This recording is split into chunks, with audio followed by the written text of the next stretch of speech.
Today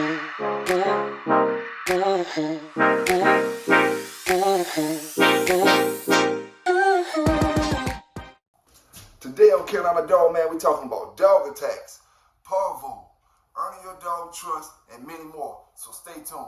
First thing off top, every dog owner should have one of these. This is not the actual one, but it's called a breaking stick. You can order it off Amazon.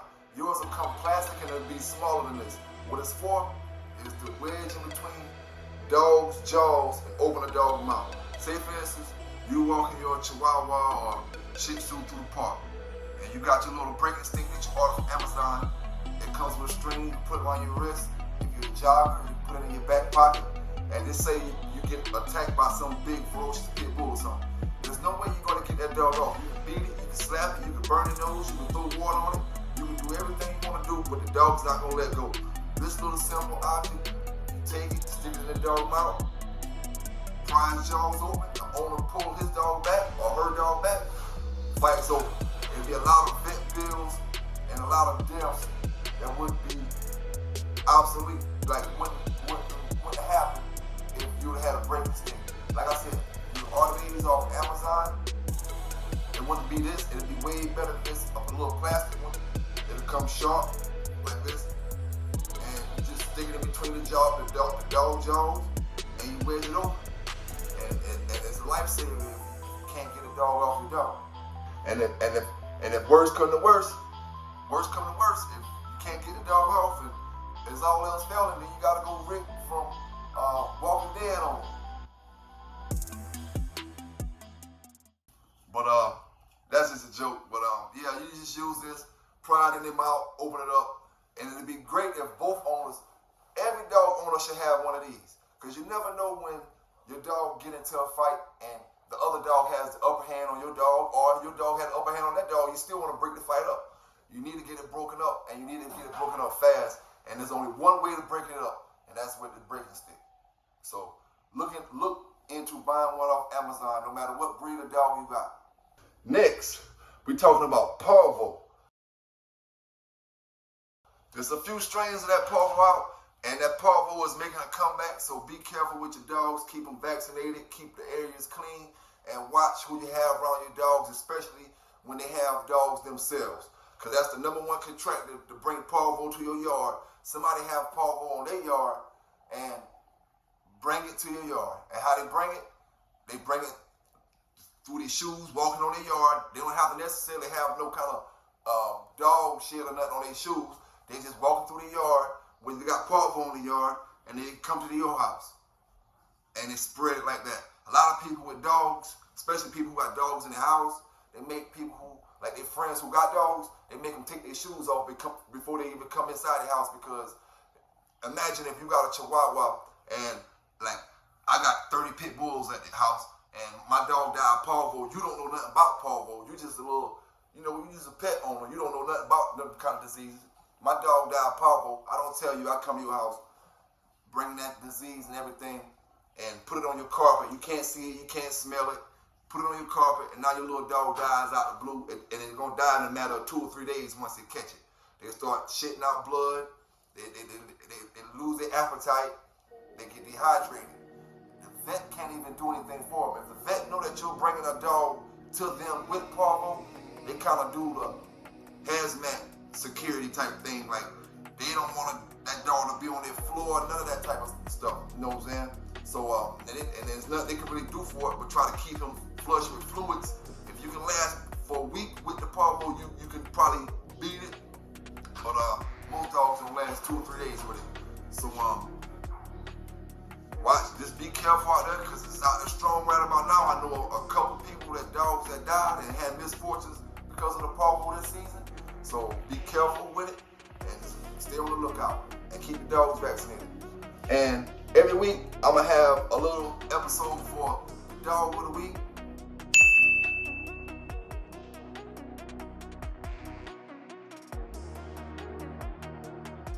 And if you have a random civilian dog, if you have a kennel and you want your dog to have his own little segment on the dog of the week, then hit me up, let me know. It's a small fee to that.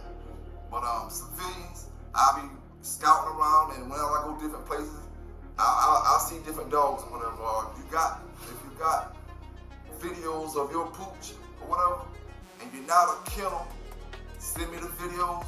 Make sure the videos are shot in this format, not like this, not the long ways, like this. Send me the videos, make sure they're good and clear, and I'll see what we can do.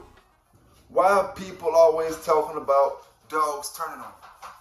I dealt with pit bulls all my life, and I never once seen a pit bull turn on me. You know, for one, I don't make my dogs growl over food. That growling over food, that's just something, that's just what I call a blind. Make you think your dog is something that it isn't, or whatever. And if you gotta do that to make your dog mad, you need to get a better blood of the breed that you're searching for, or whatever that does that without putting the food by them. Because what you want to do is and it's good to start at a young puppy. I wouldn't advise you to do it with a grown dog if you don't really know them that much. But you start them eating out your hand, you know, and let them eat out your hand. That way, the dog trusts and know that you're not going to take anything from him, and he trusts you to the fullest. And like right now with Marino, I'll pour his whole bowl full of food, let him start eating it, won't even say nothing, just walk right behind him, stick my hand in the bowl, and then start letting him eat out my hand while he's still eating his food, not worried about him biting me. I'll do it on the first shot, on the first try, without even seeing if he's going to actually do it, because I know he's not going to bite me. I work with him. Like, you gotta build a trust in your dog if you want the best out of your dog. And to my fellas out there hog hunting them dogs can read facial expressions. The dog will read your facial expression if your face look like you ready to quit, and your dog will not give you 100% of effort. Believe that when I tell you. So when you go hog hunting, make sure you got your game face on from the beginning to the end. Make sure when that dog look in your eyes, make sure that bond is close enough to when that dog look in your eyes, he don't see no quit. No quit. And a lot of my people been asking me about dogs scratching and itching. I had a little problem with that as well one time.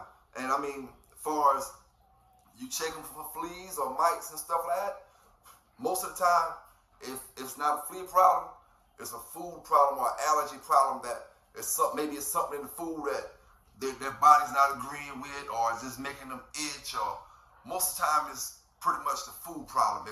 If you don't, you know what I'm saying, if you don't got no fleas on your dog and stuff like that. You switch up the food, maybe get something without the corn or without the soy or straight meat product. You gotta try different things, and you know, because especially with certain breeds, they have a lot of allergies with certain foods. So just check the foods if you know it's not a flea problem. You know, check the foods you got, and if it still continue, then another thing to try is medicated shampoo. Try medicated shampoo, and maybe that helps with the itching and stuff like that too. So try the food and the medicated shampoo, and you should be good from there. And I need to let you know that I'm gonna start another page for my book writers.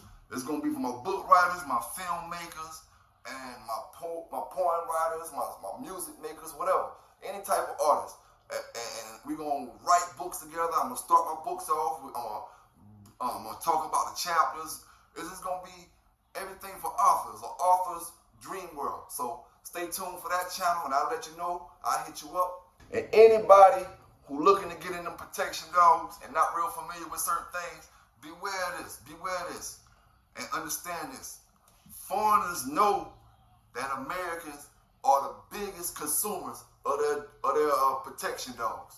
So the thing is, a lot of them, and I'm gonna say, most of the dogs that just get shipped and people buying, not the ones that's going to the departments and the militaries and certain people, but the ones that people are just buying are the dogs who don't make the cut over there.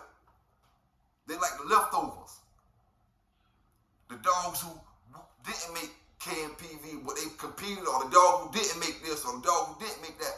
And then all they gotta do is just put it on the market in America and sell it like this, $5,000, $10,000 easy, just because it's from overseas. When in actuality, the dog ain't gonna make the cut. So the thing is, get the best dogs you can get, no matter what breed of dog you in, game dogs, working dogs, it make no difference. Get the best blood for genetics and working ability that you can find, no matter if it's game dog or working dogs. The best functional dog, the dog with the best function. You don't worry about looks, you worry about function and what that dog gonna bring to the table. You know what I'm saying? Because everything on my yard gotta bring something to the table. I ain't having nothing on my yard. Matter of fact, in the next 2 weeks, 3 weeks, I ain't even talking about none of my customers, dog. I'm talking about my dogs. If you ain't bringing nothing to the table, you're gone. And like I said, if you want one off this litter right here, just hit me up. Anime and Marino. Great genetics, great performance, both dogs. I was waiting to do this breeding for a minute. I finally got it did, so hit me up. The litter won't last. I'm taking deposits once the litter drop. So that's all I can say. Pelican Baby Kennels. Appreciate y'all for subscribing. Subscribe if you haven't. Like the channel. I'll holler at y'all later.